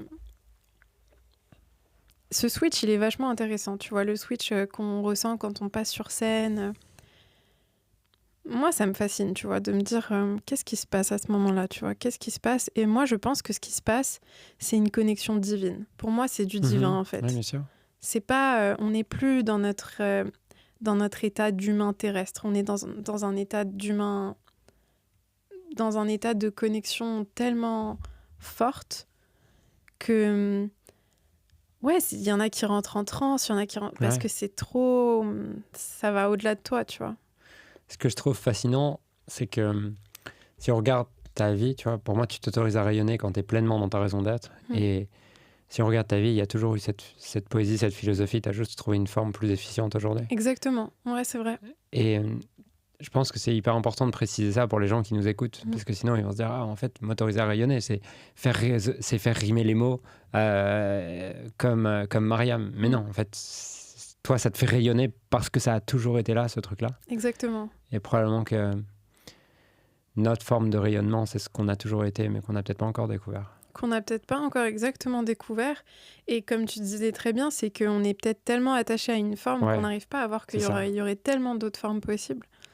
Tu as des questions que quelqu'un peut se poser, justement, pour arriver à identifier, tu sais, vraiment son style, sa patte, sa signature sur les réseaux ou dans la création de contenu. Moi, je pense que déjà, il faut se demander si c'est dans la création de contenu, c'est qu'est-ce que j'aime partager naturellement avec tellement de plaisir et sans limite au quotidien avec les gens autour de moi, tu vois. juste vraiment brainstormer un peu sur ça. Qu'est-ce que j'aime partager quotidiennement? De quoi est-ce que j'aime parler? C'est quoi mes sujets, les sujets qui me touchent vraiment et dont je pourrais parler pendant des heures? Sur quoi est-ce que j'aide? Qu'est-ce que je procure comme sentiment à mes proches? D'aller voir, tu vois, les 3, 4, 5 personnes les plus proches de toi, te poser avec eux et de leur poser sérieusement la question, qu'est-ce que je te procure comme sentiment quand je suis avec toi? C'est quoi les sujets dont tu aimes le plus parler avec moi? Si tu avais un problème, ce serait quel problème sur lequel tu aurais envie de partager avec moi spécifiquement? Euh, Qu'est-ce que... Ouais, Je comprends. Mais j'ai une objection, vas-y, justement. dis-moi. Et je la partage volontairement parce que sûrement dans mon audience, pas mal de gens l'auront. C'est que moi, si je réponds à cette question, euh, ce que j'apporte le plus, c'est une présence, une écoute et Ouais. une question en retour. Mais dans toutes mes conversations, au final, je vais parler 3% du temps. Ma valeur ajoutée, elle n'est pas dans ma Ouais, mais parole. c'est ta force aussi. Et donc, comment j'en fais du contenu? Bah, non, mais ça, c'est ta force. Ça, c'est aussi ta force parce que c'est une énorme force de savoir écouter et de savoir poser les bonnes questions. C'est une grande force. Et comment ça, tu le retranscris dans ton contenu? Il y a une raison pour laquelle c'est aussi important pour toi d'écouter et de poser certaines questions. C'est que tu vois une sagesse derrière ça. Et tu peux le retranscrire en partageant pourquoi c'est important d'écouter. Pourquoi est-ce que... Qu'est-ce qui se joue dans l'écoute et qu'est-ce qui se joue dans ce que tu renvoies, l'effet miroir que tu renvoies à tes clients, à tes proches. Il y a tellement de manières d'aborder ces sujets-là sans forcément être silencieux dans tes vidéos, mais en montrant pourquoi. Tu vois, aujourd'hui, les gens savent plus écouter, ils savent pas renvoyer donner un espace où l'autre peut s'exprimer et en même temps où tu ne facilites pas une forme de victimisation, où tu aides les autres à se transformer, à se transcender. Donc, il y a plein de façons. En fait, il y a plein d'angles à ça et il y a plein de façons aussi de le transmettre parce qu'il n'y a pas que... il n'y a pas que le fait d'en parler en face cam, il y a plein de formats différents. Et c'est aussi important, je trouve, de s'autoriser à explorer différents formats. Parce que je sais qu'il y en a qui sont excellents, par exemple, dans le vlog. Il y en a qui sont excellents dans l'écriture. Il y en a qui sont excellents dans ce qu'ils transmettent en images aussi, tu vois. Et moi, je vois des créateurs et créatrices de contenu qui partagent des photos qui procurent énormément d'émotions sans un seul mot, tu vois. Donc, il y a plein de manières d'aborder ce qui nous inspire et ce qui nous touche. Et il y a plein de formats aussi différents. Et je pense que ce qui aide vachement, c'est de s'autoriser à les explorer. À ne pas se dire, il faut que ce format-là fonctionne pour moi. Mais de se dire, par exemple, je te donne un exemple. Tu vois qui c'est, Danko? Ouais. Lui, par exemple, il écrit super bien. Moi, je l'ai jamais vu parler. Je l'ai jamais entendu parler, ce mec. Il écrit super bien. Moi, j'adore aller sur son compte, lire et ça me fascine. Et je me dis, putain, c'est très intéressant les mots qu'il a choisis, etc. Comment il les a choisis. Et ça, c'est son art à lui, tu vois. C'est son art et il est très bon là-dedans. Et un mec comme Chris Williamson, lui, je suis sûre qu'il a passé des dizaines de milliers d'heures à s'entraîner à parler tout seul, j'en suis sûre. Ce mec, il est très pointilleux sur sa manière de parler, etc. Et donc, son format de prédilection, c'est plus du format vidéo. Mais c'est important d'avoir cette flexibilité et de ne pas se dire il faut que ça ressemble à ça. J'ai un bon sujet de Reels pour toi qui m'est venu là. Vas-y, c'est quoi? Ton art doit devenir ta narration. Ah, c'est beau comme phrase. Très beau comme phrase. Ouais. Ok. Je vais réfléchir à ça. Et je sais pas si... Parce que du coup, on est parti sur une tangente, mais je sais pas du coup si tu avais terminé sur ce que tu sais que les gens ne savent pas, justement, sur les réseaux. Ouais. C'est moi qui t'ai écarté. Sur ce que les gens ne savent pas, c'est... oui, si ça marche pas et qu'il y a des choses qu'ils savent pas, donc ne pas prendre suffisamment de risques, ne pas être suffisamment vulnérable et transparent. Ouais. Et le troisième point qui est super important, c'est la quantité, le volume. On parle beaucoup de qualité. La qualité, c'est vachement important, mais pour moi, la qualité, c'est le résultat de la quantité. Je pense pas qu'on puisse créer de la qualité avant de faire de la quantité. Et beaucoup de gens ne produisent pas suffisamment en quantité, je pense, pour savoir c'est quoi la qualité. C'est quoi un post écrit de qualité. C'est quoi une vidéo de 1 minute de qualité. C'est quoi une newsletter de qualité. Si t'en fais une tous les 3 mois, tu pourras pas savoir. Donc c'est important, à mon avis, de faire en quantité, mais uniquement si ça t'inspire. Et je pense que c'est important aussi, justement, pour ça, de s'autoriser différents formats et de voir lequel te met le plus en éveil, lequel te donne le plus d'expansion plutôt que de contraction, lequel t'inspire plutôt que te contraint et où tu ressens le truc de faut que je le fasse parce que c'est important et tout, tout le monde fait du contenu, il faut que je le fasse, mais vraiment qui te donne envie et qui t'inspire. Et c'est là où tu vas pouvoir produire en grande quantité, parce que si ça t'inspire pas, si ça te plaît pas, tu vas avoir du mal à produire en quantité. Ça va te saouler très vite, quoi. C'est quoi le temps que tu consacres chaque semaine à la création de contenu ? Aujourd'hui, peut-être, honnêtement, peut-être 2-3 heures par semaine. Ah ouais, pas plus ? Non, j'ai envie que ce soit plus. Ok. Ouais, franchement, j'ai envie que ce soit plus. Mais c'est devenu... Et c'est ça aussi le danger, je trouve. C'est que c'est devenu, entre guillemets, facile pour moi de créer du contenu aujourd'hui. Mais j'ai pas envie de rentrer dans un truc où je me repose sur mes lauriers et ça y est, c'est bon, je sais créer du contenu. Alors que non, en fait, j'ai tout à apprendre. J'ai plein de choses à améliorer et j'ai envie de m'y mettre beaucoup plus intensément. Mais là, aujourd'hui, j'ai un peu été dans un mode où c'est bon, je maîtrise, je me concentre sur autre chose que je ne maîtrise pas. Et du coup, ça m'a un peu écartée du contenu, quoi. Ok. De quoi tu serais frustrée si on parlait que de ton histoire et de la création de contenu aujourd'hui là ? Je serais hyper frustrée qu'on... Je pense ce qui me frustrerait, ce serait d'être associée à quelqu'un qui fait des vues et qui... Ouais. Je pense que ça me frustrerait parce que c'est pas mon objectif premier de faire des vues, tu vois. Et du coup, qu'est-ce que tu as envie qu'on sache ? Moi, j'ai envie qu'on sache que je veux vraiment toucher les gens et j'ai envie de me connecter avec eux et avoir une connexion hyper spéciale avec les gens, tu vois. Quelque chose de spécial, tu vois, pas de... Moi, ce que je ressens, et en plus, c'est vrai, je le ressens vraiment, tu vois.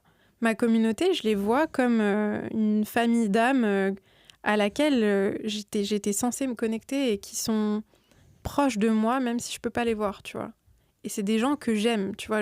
C'est bizarre à dire, mais je les aime vraiment. Et je sais que pour certains, je pense qu'ils m'aiment aussi, tu vois. Même si on s'est jamais touché, on s'est jamais vu, on s'est jamais vraiment regardé dans les yeux, mais on s'est connecté d'une manière ou d'une autre.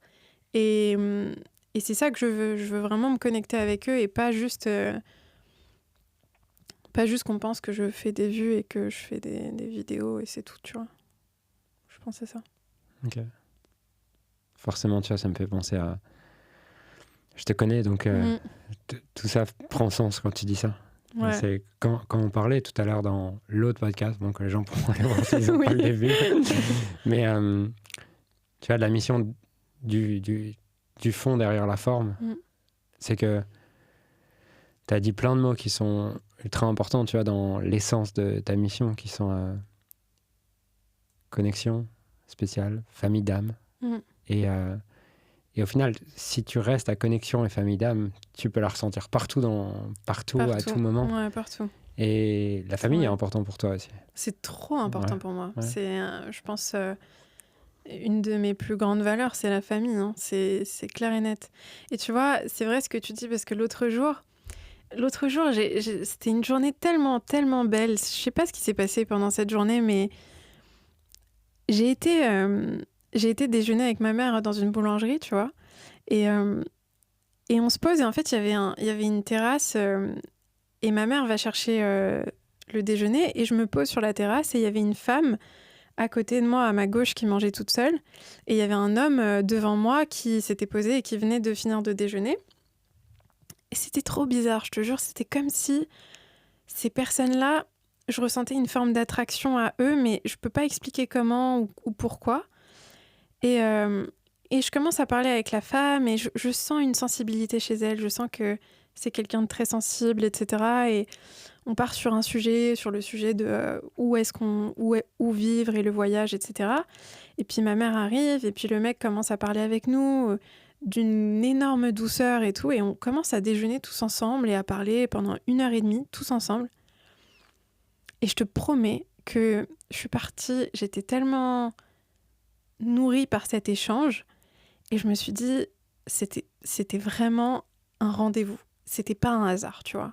La phrase « il n'y a pas de hasard, il n'y a que des rendez-vous », moi j'y crois totalement. Et ça, c'était une situation où vraiment, c'est des connexions d'âme, tu vois. C'est exactement ça. Et c'est vrai qu'on peut vivre cette expérience-là de plein de formes différentes. C'est dingue, parce que j'essaie de comprendre, tu vois, qu'est-ce qui donne toujours naissance à une mission chez quelqu'un. Et de ce que tu m'as raconté de ton histoire, j'ai l'impression que ce désir de créer une connexion spéciale avec une famille d'âmes, elle a émergé le jour où tu as fait l'expérience d'une déconnexion profonde avec ta famille professionnelle, qui étaient les gens que tu connaissais à Dublin, comme si tu avais été écarté, tu vois, de cette famille, qui l'était à un moment donné, et t'abandonnais le fait de regagner cette famille. Et au moment où tu abandonnes le fait de regagner cette famille, c'est comme si la vie te faisait descendre le désir de connecter avec ta famille d'âme. Ouais, c'est intéressant ce que tu dis. Bah, je pense que je l'ai vécu avec ma famille d'origine, avec ma famille à l'école et avec plein de familles différentes. C'est hyper intéressant de le voir comme ça, ouais. C'est vrai.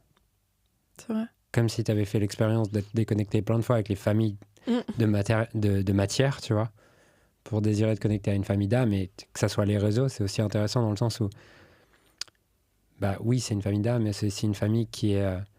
que tu peux emporter partout avec. T'as pas besoin... Tu sais que tu as beaucoup déménagé, mais celle-là, tu peux l'emporter avec toi. Ouais, c'est vrai, exactement. Ouais. C'est un peu... Ouais, c'est solide, en fait. Enfin, c'est bizarre à expliquer, mais ouais, c'est vrai que je sens une forme de solidité dans tout ça. Et c'est pour ça aussi que c'est vachement important pour moi d'essayer le plus possible d'être transparente parce que j'ai envie que ce soit vrai, cette connexion. J'ai vraiment envie que ce soit vrai. Sinon, je sais que ça me nourrira pas et que ça me déconnectera de moi-même, tu vois.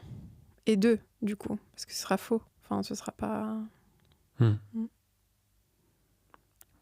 Et tu vois, dans l'épisode précédent, tu me disais que tu voulais être à ta place. Au final, tu l'es un peu avec les réseaux. Ouais, je pense que je suis complètement... Ouais, c'est vrai. De plus en plus. Ok. Trop bien. Est-ce que tu as quelque chose à rajouter ? Quelque chose que tu aimerais rajouter ? Non, franchement, j'ai pas grand-chose à rajouter. Je pense que ce qui est important, c'est un peu mes prises de conscience du moment, c'est d'arrêter de lutter contre ce qui n'est pas toi, en fait, et d'essayer le plus possible d'aller voir ce qui est juste pour toi, parce que paradoxalement, c'est ce qui va t'apporter tout ce que tu recherches. Et je pense que c'est ce qu'on a tendance à voir comme le truc qui nous empêche d'avoir ce qu'on veut, alors que c'est exactement ce qui nous permet d'avoir ce qu'on veut. Donc, ouais, j'encourage ceux qui nous écoutent à aller voir en eux ce qui est juste pour eux, le plus possible en tout cas, et d'essayer de trouver le courage en soi de suivre cette voie-là, même si ça fait peur. Et je suis persuadée vraiment que c'est la voie qui nous apporte le plus de fulfillment, comme tu disais. Voilà. Merci Mariam. Merci à toi, c'était trop cool.